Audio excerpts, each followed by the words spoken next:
లోని 6 మండలాలు 2 మున్సిపాలిటీలలో సీఎంఆర్ఎఫ్ చెక్కుల పంపిణీ కార్యక్రమం చేయడం జరిగింది.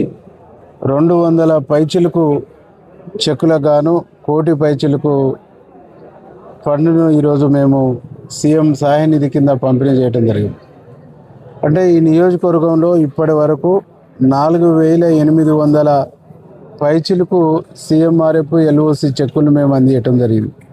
దీని ద్వారా ఈ నియోజకవర్గంలో 23 కోట్ల రూపాయల సీఎంఆర్ఎఫ్ ఎల్ఓసి చెక్కుల్ని పేదవాళ్లకు ఆర్థికంగా వెసులుబాటు కోసం ప్రభుత్వం ముఖ్యమంత్రి సహాయ నిధి కింద ఇస్తున్నటువంటి చెక్కుల్ని మేము ఈ నియోజకవర్గంలో అందించడం జరిగింది.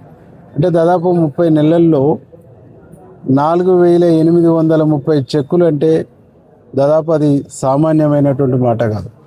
గౌరవనీయులు ముఖ్యమంత్రి రేవంత్ రెడ్డి గారు పేదవాళ్లకు తనదంటూ సహాయాన్ని తనదంటూ సహకారాన్ని అందియాలనేటువంటి ఒక సంకల్పంతో వేగంగా ఈ సీఎం రిలీఫ్ ఫండ్ చెక్కుల్ని అందించడంతో నా నియోజకవర్గంలో ఈరోజు 23 కోట్ల పైచులకు అంటే 23 కోట్ల నియరెస్ట్ 40 లక్షల వరకు మేము చెక్కులు ఇచ్చుకోగలిగాం. అంటే ఇంత వేగంగా గతంలో కూడా నేను ఎమ్మెల్యేగా చేసినాను.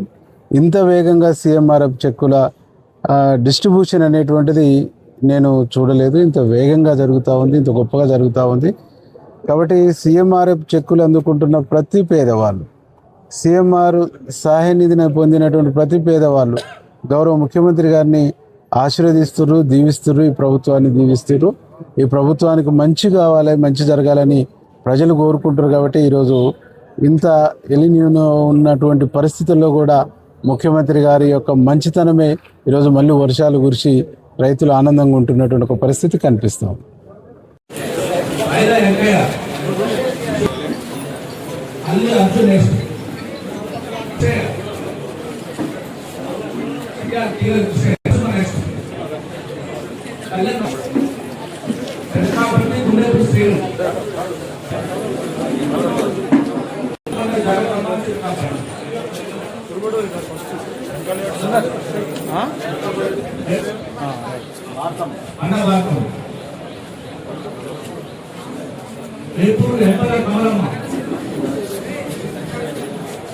సంజయ్ రెడ్డి నెక్స్ట్ పిట్టంపల్లి అడిగారు జంగమ్మ పిట్టంపల్లి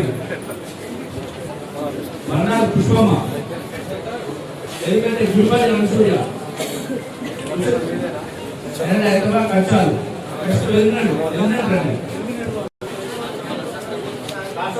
సత్యమ్మ వరికుప్పల ఎల్లమ్మ రాఘవరెడ్డి గారు మరియు ఈ కార్యక్రమానికి ఎమ్మెల్యే గారు మన నెకరికల్ ముద్దుబిడ్డ మన యొక్క ప్రజా సేవకుడు, ప్రజలకే అందుబాటులో ఉన్న ఈ నాయకుడు, నిరంతరాయంగా ఈ ప్రజలకు ఏం కావాలో తెలుసు ఆయనకు. ఉదయం 6 గంటల నుంచి రాత్రి 11 అయినా కానీ ఈ ప్రజలకు ఏమవసరం అది తీయడం, వాళ్ళకి ఏం కోరుకుంటారో, వాళ్ళకి ఏమవసరమో అది తీర్చడం ఆయన ధ్యేయం. అందుకే ఈ వైద్యానికి మనం ఎక్కడికో పోయి బిల్లు పెట్టే అవసరం లేకుండా అతి త్వరలో 100 పడకల ఆసుపత్రి, అత్యాధికమైన డాక్టర్లు, ఎవరైతే ఈ జిల్లాలో ఈ రాష్ట్రంలో ఉన్న ఎక్కువ మంచిగా చూసే డాక్టర్లను కూడా మన పేపర్ తీసి సెలెక్ట్ చేసుకుంటూ మన రైట్ కూడా వీళ్ళంతా ఎవరంటే ఎక్కువ ఆపరేషన్లు చేసిన వాళ్ళు, ఎక్కువ సేవ చేసే వాళ్ళు డాక్టర్లు కూడా నెకరకల్లో ఉండాలి. ఇంకా కూడా ఈ ప్రజలకు ఏమవసరమో ఈ గవర్నమెంట్ మీకు అన్ని అవసరాలు బియ్యం కానించి గ్యాసు, కరెంటు, బస్సు సౌకర్యాన్ని కలిగిస్తా ఉంది. 6 నెలలకు ఒకసారి చెక్కులు పంచడం అనేది, ఎందుకంటే మీకు తెలుసు మన ప్రతిపక్ష నాయకులు ఏదో ఏం చేస్తారు ప్రచారం చేస్తున్నారు. కానీ ఎన్ని కష్టాలున్నా నెలకు 6,000 వడ్డీ కట్టుకుంటూ కూడా ప్రభుత్వం సంక్షేమ పథకాలు ఆపకుండా ఎంతో జాగ్రత్తగా ఎమ్మెల్యే గారు ఇక్కడ ఎంతైతే ఒక సెక్రటరీకి ఎట్లయితే పనిచేస్తారో ఇక్కడ ఎమ్మెల్యే గారి దగ్గర ఉన్న పిఏ మీరు తెచ్చిన సీఎం రిలీఫ్ ఫండ్ ఎప్పుడైతే ఆఫీసులు తీసుకొచ్చి ఇస్తారో ఫామ్స్ అవన్నీ నింపడం, మళ్ళీ హైదరాబాద్ పంపడం, అక్కడ పిఏ చేయడం, ఎంత ఒకరొకరిగా ఎంత స్పీడ్గా చేస్తున్నారో మీరు అర్థం చేసుకోవాలి. ఎందుకంటే మీరు ఇచ్చిపోయిన తర్వాత వచ్చేది ఇట్లా ఫోన్లు కొడితే వచ్చే ఫండ్ కాదు ఇది. దీని వెనకాల ఎంతో కృషి ఉంది, ఎంతో కష్టం ఉంది. రాష్ట్ర ప్రభుత్వం కూడా ఎన్ని అప్పులున్నా ఎన్నున్నా కూడా ఈ కార్యక్రమాలు ఆపకుండా ప్రజలకు సంక్షేమానికి సీఎం రిలీఫ్ ఫండ్ కానీ కళ్యాణ లక్ష్మి కానీ ఈ మధ్య మన రైతు బంధు కూడా మొత్తం వేయటం కూడా జరిగింది. ఇది గమనించాలి.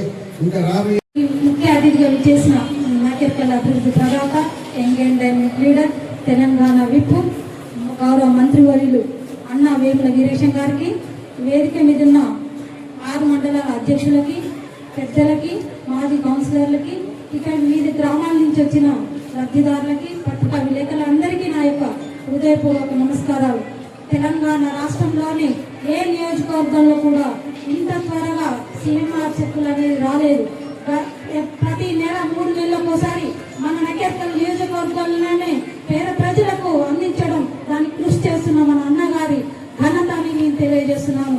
ఎందుకంటే మనకు ప్రజల పక్షపాతి మన ఎమ్మెల్యే గారు ప్రజల కోసం నిరంతరం సేవ చేస్తూ ఎప్పుడూ నిత్యం అందుబాటులో ఉంటూ ఏ అవసరం వచ్చినా నేనున్నానని పలికన్న మన వేముల వీరేశం గారు. వారు మనకు పేద విద్యార్థుల కోసం విద్యాదాత, పేద ప్రజల కోసం ప్రాణదాత. అలాంటి గౌరవ ఎమ్మెల్యే గారికి మీరంతా అండదండగా ఉండాలని, మన ప్రభుత్వానికి మీరంతా అండదండగా ఉండి ఆశీర్వదించాలని కోరుకుంటూ ఈ అవకాశం ఇచ్చిన మీ అందరికీ ధన్యవాదాలు తెలుపుతూ సెలవు తీసుకుంటాను.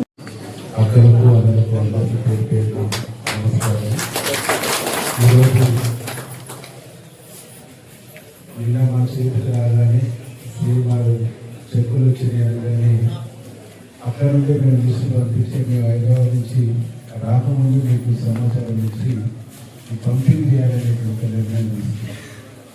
ఈ రోజుకి అంటే నేను ఎమ్మెల్యేగా వచ్చిన కారణం ఇప్పటి వరకు 4,830 మందికి శ్రీవారు 4,830 మందికి ఇచ్చినటువంటి డబ్బు 23,30,00,000.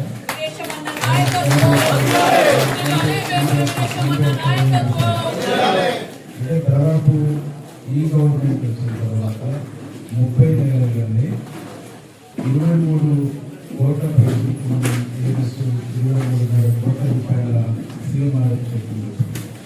అంటే 4,830 మంది మనం తీసుకొచ్చాం. అంటే ఈరోజు మీరు ఏ టీవీ పెట్టి చూసినా, ఏ వాట్సాప్ చూసినా మీరు ఒక ప్రచారం చేస్తారు. ఏం చేస్తుంది గవర్నమెంట్, ఏం చేస్తుంది గవర్నమెంట్. ఈ గవర్నమెంట్ చేస్తున్నటువంటి ఈ పని దానికి అర్థం కాకుండా ఈరోజు ఈ విధంగా చేస్తున్నటువంటి పరిస్థితి. మన ముఖ్యమంత్రి గారు గౌరవనీయులు రేవంత్ అన్న చాలా సందర్భాలు నేను కూడా నాతో మాట్లాడుకోవడం చెప్పాను. అందరూ పైన ఆలోచిస్తారు. నేను పేదవాడు జీవితం ఎట్లుందో అక్కడి నుంచి వచ్చినటువంటి వాడిని కాబట్టి నేను ఒక పేద రైతు కాబట్టి ఒక పేద రైతుకు ఆలోచన ఏం చేస్తాను. పేదవాడికి వేలు జరగాలనుకుంటున్నాను కాబట్టి పేదవాడి కాన్సెప్ట్తో నేను ఆలోచిస్తున్నాను కాబట్టి పెద్దవాళ్ళంతా నా మీద మాట్లాడుతున్నాను. నేను ఎప్పుడు కూడా పేదవాళ్ళ పక్షండి. ఆనాడు కూడా ఆ పేదవాళ్ళు ఓటేసుకుని నేను ముఖ్యమంత్రి ఒకటే ఆలోచించలేదు. మన 9,000 కోట్లు రైతు బంధు ఇచ్చారు. రైతు బంధు ఇస్తున్నటువంటి సందర్భంలో కూడా ఒక మాట గుర్తుపెట్టారు. గతంలో బాల్యం ఉన్నటువంటి వాళ్ళకి సబ్సిడీ ఉంది, సెటెట్ ఉండేటువంటి వాళ్ళకి సబ్సిడీ ఉంది, స్ప్రింక్లర్లు, డ్రిప్పులు ఇవన్నిటి కూడా సబ్సిడీ ఉంది. సబ్సిడీ ఎంత ఉండేది? బాల్యం చేస్తే 1,50,00,000కు 75 లక్షల సబ్సిడీ ఉంది. సెటెట్ ఇస్తే 26 లక్షలకు 25 లక్షల సబ్సిడీ ఉంది. ఆనాడు రాజశేఖర ట్రాక్టర్ల మీద సబ్సిడీ, వ్యవసాయ పనిముట్లు, కల్టివేటర్లు, ప్లవ్లు ఇవన్నిటి మీద సబ్సిడీ. ఈ అన్నిటి మీద సబ్సిడీ 1,000 కోట్ల రూపాయల సబ్సిడీ ప్రభుత్వం ఇచ్చింది. పోయిన 10 సంవత్సరాల్లో ఆ 1,000 కోట్ల సబ్సిడీ తీసేసింది.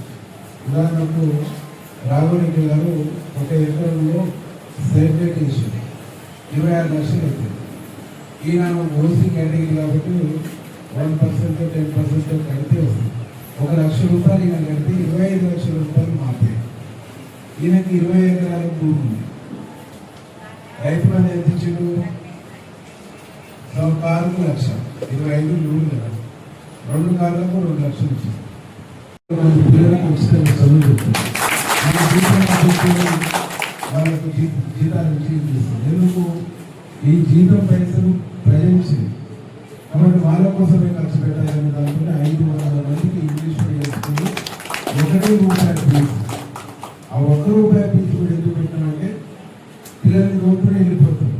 తల్లిదండ్రులు వచ్చి పేరు తీయడంలో కానీ ఎప్పుడైతే పిలిస్తే రావడంలో కానీ కొంచెం రెస్పాన్సిబిలిటీ తీసుకునే కాబట్టి ₹1 కట్టాలి మా పిల్లవాడని చెప్పేసి పేరు ఎక్కాలి. కంప్యూటర్ ఎట్లా పంపిస్తున్నాము, ఆటోలో పంపిస్తున్నాము, ఆటో ఎంత రాసుకోవడం, పిల్లల సెక్యూరిటీ కూడా ముఖ్యం కదా. దానికోసం ₹1 ఫీజు పెట్టేసి ఇలా 500 మందికి ఉచితంగా చదివి ఇప్పించేటువంటి కార్యక్రమం చేస్తాం. కాబట్టి ఇవన్నీ కూడా ఎందుకు చేస్తున్నామంటే ప్రజల కోసం ఏమైనా చేయాలి, పేదవాళ్ళ కోసం ఏమైనా చేయాలి మేము ఈరోజు మనం చూస్తాము పక్కన ఉన్నటువంటి ప్రతిపక్ష పార్టీ మేము ఎప్పుడైనా వాళ్ళ గురించి పట్టించుకుంటున్నాం, వాళ్ళ గురించి మాట్లాడుతున్నాం లేదు. ఎందుకు ఈ నియోజకవర్గంలో ఈ నియోజకవర్గాన్ని ఎంపీగా అభివృద్ధి చేయాలనేటువంటి అవకాశం ఉంది. కాబట్టి వాళ్ళు చెప్పుకుంటూనే పోతుంది. చెప్పుకుంటే వాడి పాపాల వాడి బతుకులు అని చెప్పేసి వదిలేస్తుంది. మన పని మనం చేయాలి, వాడి పాపాల వాడు పోవాలి. కాబట్టి ఈ రోజు మీరందరూ కూడా రాష్ట్రంలో అంతే జరుగుతుంది. రాష్ట్రంలో ప్రతిపక్ష పార్టీ అంటే ముఖ్యమంత్రి తర్వాత ప్రధాన ప్రతిపక్ష నాయకుడు కేసీఆర్. ఏం చేయాలి? కేసీఆర్ అసెంబ్లీకి వచ్చి ఈ ప్రాంతంలో ఈ ప్రాబ్లం ఉంది, ముఖ్యమంత్రి గారు దీన్ని పరిష్కారం చేయాలని చెప్పారు. ఆనాడు జానారెడ్డి గారు మాట్లాడారు. నేను కూడా అసెంబ్లీ ఉన్నాను. జానారెడ్డి గారు ఒక సందర్భంలో లేచి ఈ రాష్ట్రంలో ఇంత విద్యుత్ ఉత్పత్తి చేస్తుందంటే ఇంత విద్యుత్ ఉత్పత్తి 5 ఏళ్ళలో సాధ్యం కాదు, మీరు 5 ఏళ్ళలో అది చేస్తే మీకు ఇతనే అసెంబ్లీలో పాలాభిషేకం చేస్తాను చేయగలరు. తర్వాత మాట్లాడి 5 ఏళ్ళు పూర్తిగా వస్తుంది, ఏం చేస్తారు మీరు? నేను ఆనాడే చెప్పానని సమాధానం ఉంది. అట్లాంటి ప్రశ్న వేసి అట్లాంటి సమాధానాలు రాబట్టవలసినటువంటి నాయకులు అసెంబ్లీకి రారు.